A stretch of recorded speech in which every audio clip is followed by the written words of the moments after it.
Imagine-toi une seule injection, une piqûre rapide, indolore, et tu n'as plus jamais besoin de dormir. Toutes ces heures perdues, un tiers de ta vie, sont soudainement à toi. C'est le plus grand bond de l'histoire de l'humanité. Il se trouve que c'est aussi une bombe à retardement biologique qui fait tic-tac dans chaque cellule de ton corps. Et le plus terrifiant, le temps que tu réalises ce que tu as vraiment perdu, c'est déjà parti, pour toujours. Salut, c'est Léo. Et voici Everyday Ifs. Aujourd'hui, on fait une nuit blanche, de façon permanente. Nous allons explorer le monde éblouissant, brillant et finalement catastrophique qui naîtrait si l'humanité arrêtait simplement de dormir. Au début, c'est une utopie. Appelons ce traitement le Somnix. En un an, l'économie mondiale ne fait pas que croître. Elle se transforme en une seule entité bouillonnante qui ne ferme jamais. Les bourses de New York, Tokyo et Londres fusionnent en un seul cycle continu de 24 heures. La productivité triple. L'humanité entre dans un nouvel âge d'or. Faisons la connaissance d'Alex. C'est un architecte, l'un des premiers à recevoir l'injection de Somnix. Dans les 6 premiers mois, il conçoit un gratte-ciel révolutionnaire, apprend à parler japonais et rénove sa maison tout entière. Il se sent comme un titan, un dieu du temps. Pourquoi gâcher sa vie inconscient quand on peut la vivre? Les villes vibrent d'une nouvelle sorte d'énergie. Le rythme familier du jour et de la nuit, des heures de pointe et du calme plat, a disparu. Il est remplacé par un bourdonnement d'activité constant et à haute fréquence. Ce petit café du coin qui fermait à 18 heures, c'est maintenant un centre de productivité brillamment éclairé, 24 heures sur 24, 7 jours sur 7, bondé de monde à 4 heures du matin. On a l'impression d'avoir trouvé l'astuce de vie ultime.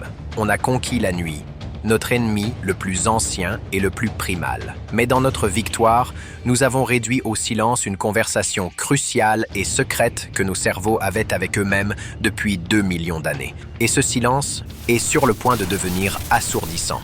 Tu vois, on a tendance à voir le sommeil comme un simple temps mort, un inconvénient biologique. C'est là que nous commettons notre première erreur fatale. Le sommeil ne sert pas à reposer tes muscles. C'est le moment où l'équipe de maintenance la plus cruciale de l'univers se met au travail dans ta tête. Alors, posons une question. Que se passe-t-il quand les concierges du cerveau se mettent en grève permanente à l'échelle du système? Est-ce que tes pensées deviennent juste un peu désordonnées? Ou est-ce que le bâtiment tout entier commence à pourrir de l'intérieur? La première chose qui disparaît, ce n'est pas ton énergie, mais ta santé mentale. Chaque nuit, pendant le sommeil paradoxal, ton cerveau agit comme une sorte d'alchimiste émotionnel. Il prend les expériences vives et douloureuses de ta journée, les disputes, les angoisses, les peurs, et il les dépouille de leur charge émotionnelle. Il archive le souvenir, mais il en adoucit la piqûre. C'est le processus qui te permet d'aller de l'avant. Sans sommeil, ce processus s'arrête. Net. Reprenons des nouvelles d'Alex. 1 an s'est écoulé. Il est au sommet de sa carrière, mais il est constamment sur les nerfs. Un désaccord mineur avec un collègue il y a 1 mois tourne en boucle dans son esprit, tout aussi brut et exaspérant qu'au moment où il s'est produit. Le monde semble trop net. Les couleurs paraissent trop vives. Les sons ambiants semblent agressivement forts. Il ressent une étrange légèreté dans son crâne, comme si son cerveau était un ballon à peine attaché à sa colonne vertébrale. Il n'a pas ressenti de joie véritable et profonde depuis des mois, seulement un état frénétique d'accomplissement, suivi d'un écho creux. Ce n'est pas seulement Alex, c'est tout le monde. La société développe un cas collectif d'acouphènes émotionnels, un bourdonnement constant et de bas niveaux d'anxiété non traités. Les taux de paranoïa, de troubles obsessionnels compulsifs et d'agressivité erratique montant en flèche. Nous n'avons pas seulement perdu le repos, nous avons perdu la régulation émotionnelle. Nous sommes devenus une planète de gens brillants, productifs et profondément instables. Mais l'effet secondaire le plus curieux n'est pas psychologique, il est culturel. Les grandes œuvres d'art et de musique du monde deviennent soudainement incompréhensibles pour la nouvelle génération des sans-sommeil.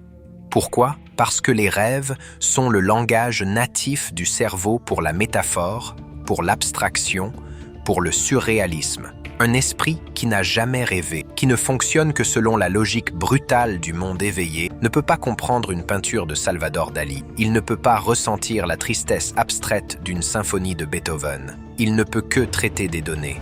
Un nouveau fossé culturel et social déchire la société. Les acolytes, la majorité sans sommeil, voient les naturels restants qui refusent l'injection comme des reliques paresseuses et inefficaces d'une époque révolue. Les naturels, à leur tour, regardent les acolytes et voient des bourreaux de travail aux yeux creux et nerveux qui ont oublié comment rire, comment aimer, comment se connecter. Ils voient une espèce qui a troqué son âme contre quelques heures de productivité supplémentaire. Alex essaie d'avoir une conversation à cœur ouvert avec sa partenaire, une acolyte elle aussi. Mais la conversation ressemble à une mise à jour de statut. Ils échangent des informations sur leur journée, leurs projets, leurs emplois du temps.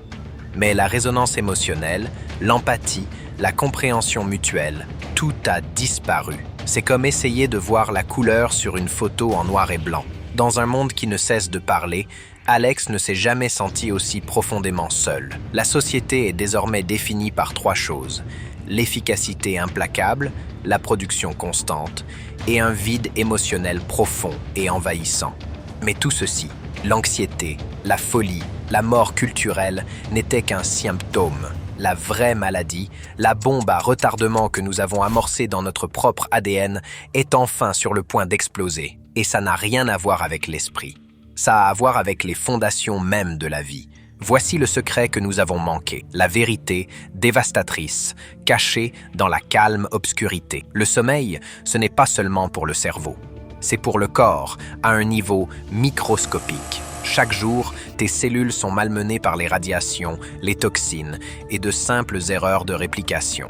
Et chaque nuit, pendant tes cycles de sommeil les plus profonds, ton corps active une légion de protéines dont le seul travail est d'effectuer la réparation de l'ADN. Elle patrouille méticuleusement ton code génétique, corrigeant les fautes de frappe, comblant les brèches et détruisant les cellules trop endommagées pour être sauvées. C'est la routine de maintenance la plus importante qui soit. Et nous venons de l'éteindre. Au début, les effets sont invisibles, mais lentement, implacablement, les erreurs s'accumulent. C'est comme un document copié encore et encore, avec 1 ou 2 nouvelles fautes de frappe introduites à chaque fois. Finalement, le document devient un charabia illisible. Notre code génétique est ce document. Rendons visite à Alex une dernière fois. Il a 50 ans, mais il en paraît 70. Il sent un tremblement persistant dans sa main. Un médecin lui donne le diagnostic, un diagnostic devenu terriblement courant, une maladie neurodégénérative précoce et hyper agressive. Son corps le lâche, non pas à cause d'un agent pathogène externe, mais à cause d'un milliard d'erreurs internes non corrigées. La vie parfaite et efficace qu'il s'est construite a été bâtie sur des fondations de cellules en décomposition. À l'échelle mondiale, c'est une apocalypse au ralenti. L'espérance de vie, qu'on pensait améliorée par toutes ces années d'éveil supplémentaires, commence à chuter de façon vertigineuse. Des vagues sans précédent de cancers rares et de maladies auto-immunes déferlent sur la population sans sommeil. Le corps humain est littéralement en train de tomber en morceaux de l'intérieur. La grande ironie est déchirante. Le remède au sommeil ne nous a pas donné plus de temps. Il a juste fait avancer nos horloges de manière catastrophiquement plus rapide. Nous avons troqué la douce et réparatrice obscurité contre une lumière brillante, éblouissante et finalement fatale. Nous n'avons pas conquis la nuit. Nous avons simplement effacé notre capacité à récupérer de la journée. Le sommeil n'est pas un bug dans notre biologie. Ce n'est pas un défaut de conception. C'est la caractéristique silencieuse, profonde et absolument essentielle qui permet tout le reste. Il permet la mémoire, la santé mentale, l'art et l'acte simple et miraculeux de se réveiller entier et réparé pour affronter un nouveau jour. Le rêve d'un humain de 24 heures n'était, au final, que ça, un rêve. Et nous avions oublié comment en faire.